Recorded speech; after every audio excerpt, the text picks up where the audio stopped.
पक्की हमारी बात मान लेना, हृदय की बात कह रहा हूं। और कोई नहीं इनके जैसा कृपालु, बहुत कृपालु दरबार मिल गया, श्री जी के चरणों का आश्रय मिल गया। अब ये चूक मत करना, पक्का समझ लीजिए, इस जगत में गुणी का आदर है, अवगुणी को कोई नहीं स्वीकार करता। इस संसार में लायक को पूजा जाता है, नालायक को ठोकर लगाई जाती है। लेकिन श्री जी का दरबार ऐसा है जहां लायक को रोक दिया जाता है और नालायक को पास कर दिया जाता है। इनको अपनापन बहुत प्यारा लगता है, इनको सिर्फ अपनापन की ये मेरा जन है, बस साथ चलना है, हम तुम्हें साथ लेके जा। निरंतर नाम जप का अभ्यास, प्रियाजू के चरणों का आश्रय, आठों पहर में जितनी बने उतनी सेवा, और ठसक महारानी जू की, हमारे माई श्यामा जू को राज। बस इस कलिकाल का कोई भी दोष हृदय में अपना प्रभाव नहीं दिखा पाएगा, कोई भी विकार हमको परास्त नहीं कर पाएगा। सच्ची मानिए महारानी जू का बहुत बड़ा बल है, अलबेली सरकार है। कोई भी स्वामी ऐसा नहीं देखा गया, एक बार गलती माफ कर सकता है, 2 बार गलती, 10 बार, लेकिन बार बार गलती करे तो स्वामी को क्रोध आ जाता है, रिश आ जाता है और दंड देने पर उतारू हो जाते हैं। अब ये दंड से सुधरेगा। लेकिन हमारी महारानी जू, नेक हूं न रिश कहूं, भूल हूं न होत सके। तो बोले फिर महारानी जू तो दंड नहीं देंगी। लाल जू बोले वो तो यो आधीन स्नेह विवश भी और कछु न सुहाई। वो तो प्रियाजू की भ्रकुटी की तरफ देखते रहते, इशारा क्या है बस, तो हम जीत गए। हमारे अवगुण, हमारे दुर्गुण अब हमको प्रभु से दूर नहीं कर पाएंगे, क्योंकि हमसे गलती हो सकती है पर हमारे स्वामी को रिस नहीं आती, नाराज नहीं होती। अवगुण करे समुद्र सम, गनत न अपनो जान। सहज स्वभाव पर नवल किशोरी जू को मृदुता, दयालुता, कृपालुता की राशि है। ने कहूं न रिस कहूं, कभी नाराज नहीं होती। इतनी भूली, कान में श्री जी कह रही थी, काहे को रोवे, तो आशीर्वाद चाहिए, मैं दे तो रही हूं आशीर्वाद।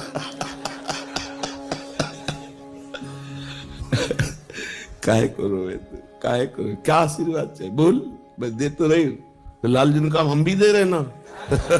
दोनों बोले थे ना, वो कहते हम भी दे रहे ला। करुणा समुद्र श्री प्रभु यही है, ये वृंदावन उनका घर है, उनका महल है। हम लोगों को उन्होंने घसीटा है अपनी कृपा से। अब इतना घसीट के छोड़ देंगे क्या? नहीं नहीं, विश्वास करो, ऐसे ही गोद में खिलाना है, ऐसे ही दुलार करना है, यहां भी और शरीर छूटने के बाद भी। ये मन में आ जाना चाहिए, हमें श्री जी के पास जाना है। हमारे जीवन में एक उत्साह आ जाना, जिसे हम किसी अपने प्रियजन के घर जाना हो तो कैसा उत्साह रहता है। मुझे अमुक के जिनसे प्रेम है तो हमारा मन होता है ना कि हम उनके पास जाए। जैसे परदेश गया हुआ आदमी अपने घर में जाने के लिए कैसे तत्पर रहता है, ऐसे हमको दिन में कितनी बार याद आता है कि हमें प्रियाजू के पास जाना है, हमें अपने स्वामी जी के पास जाना है, हमें वृंदावन जाना है। बोले वृंदावन रहे तो अभी हम देख नहीं पा रहे ना, हमें वृंदावन जाना है, हमें प्रियाजू से मिलना है। बोले वृंदावन में रह रहे प्रियाजू की सेवा करो, नहीं मुझे वृंदावन जाना है। वो वृंदावन यही है पर हमें दिखाई नहीं दे रहा। हमें ईंट पत्थर का, हमें संसारिकता दिखाई दे रही। नए नक्षत दिखत नहीं, ये माया कर रूप नहीं। मुझे वृंदावन, मुझे प्रियाजू के अपने घर जाना है। हमारे घर के हैं, स्वामी हैं, सखा है, जीवन धन है। बस ये बातें अंदर चलने लगे, अंदर ये मनन चलने लगे, बस हमारी माया पर विजय प्राप्त करने वाली वृत्ति आ गई। हर समय इन्हीं का स्मरण बना रहे, इनको अपना पन बहुत प्यारा लगता है। इनको सिर्फ अपनापन की ये मेरा जन है बस, और कोई नहीं इनके जैसा कृपालु। पक्का समझ लीजिए, इस जगत में गुणी का आदर है, अवगुणी को कोई नहीं स्वीकार करता। इस संसार में लायक को पूजा जाता है, नालायक को ठोकर लगाई जाती है। लेकिन श्री जी का दरबार ऐसा है जहां लायक को रोक दिया जाता है और नालायक को पास कर दिया जाता है। पक्की हमारी बात मान लेना, हृदय की बात कह रहा हूं। जिसको अभिमान है कि मैं लायक हूं तो उसे रोक दिया जाता है, रुको देखो तुम क्या लायक हो। और जिसे लगता है मैं किसी लायक नहीं हूं तो बोले आ जाओ, ये दरबार दीन को आदर रीत सदा चली आई। हम अपने में देखें क्या लायकात है, क्या पावर है। कुछ नहीं है, जो कुछ है वो प्रियालाल है, कुछ नहीं। अगर हम में जितेंद्रियता है, पवित्रता है, भजन है, सेवा है, तो उन्होंने मुझे स्वीकार किया इसलिए है, अपने में कुछ नहीं।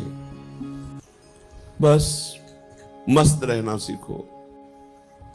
अपने घर जाना है, अपनी प्रियाजू से मिलना है। अब इस बार चूक नहीं होनी, अनंत जन्मों से भटकता रहा, अब नहीं चूक होनी। अब घर जाना है।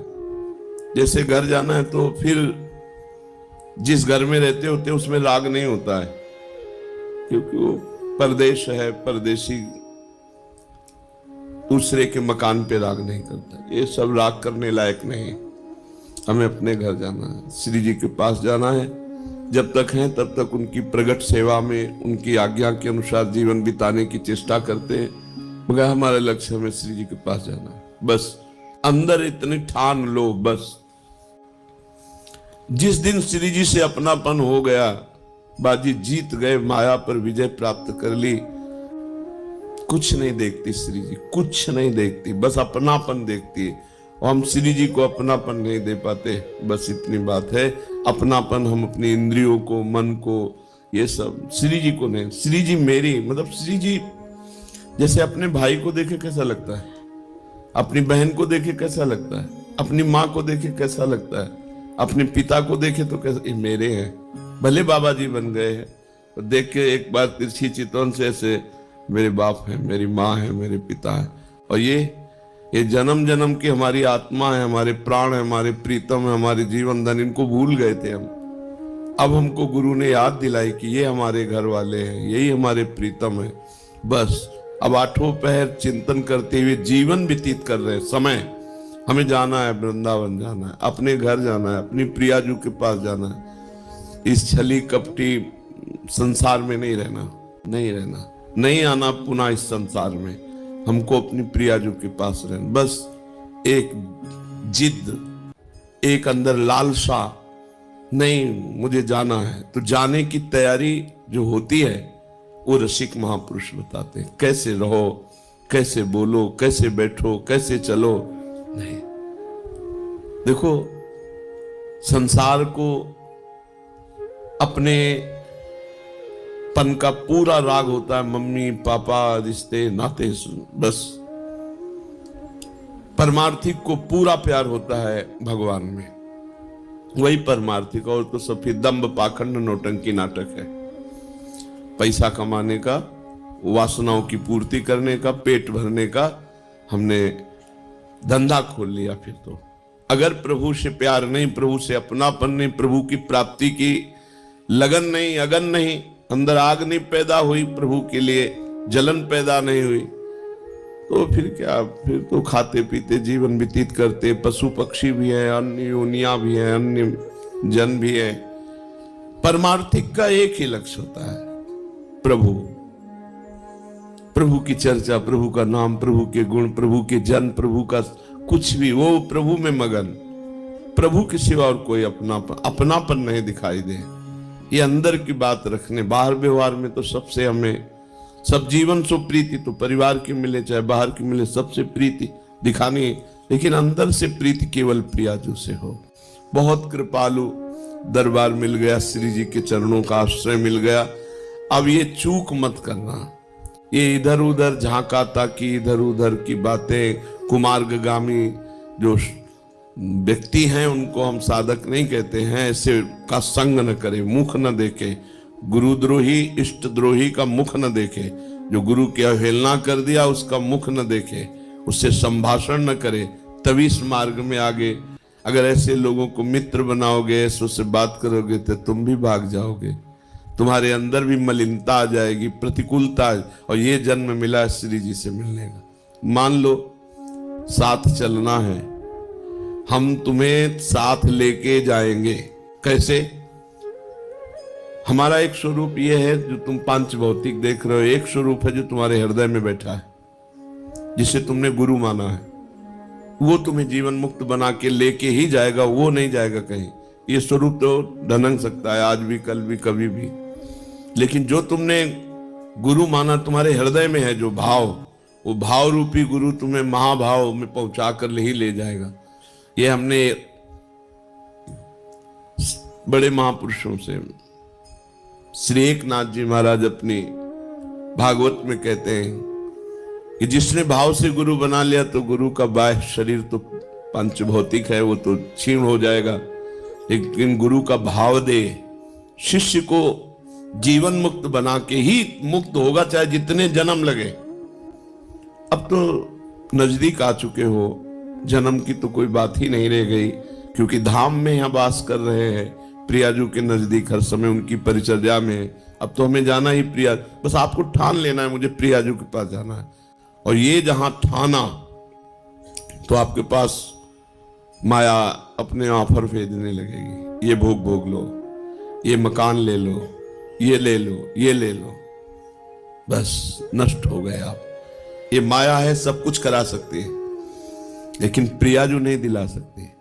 उसके लिए सब कुछ छोड़ा है। त्यक्त्वा स्वजन बांधवाहा, अब नहीं, अब प्रियाजू चाहिए।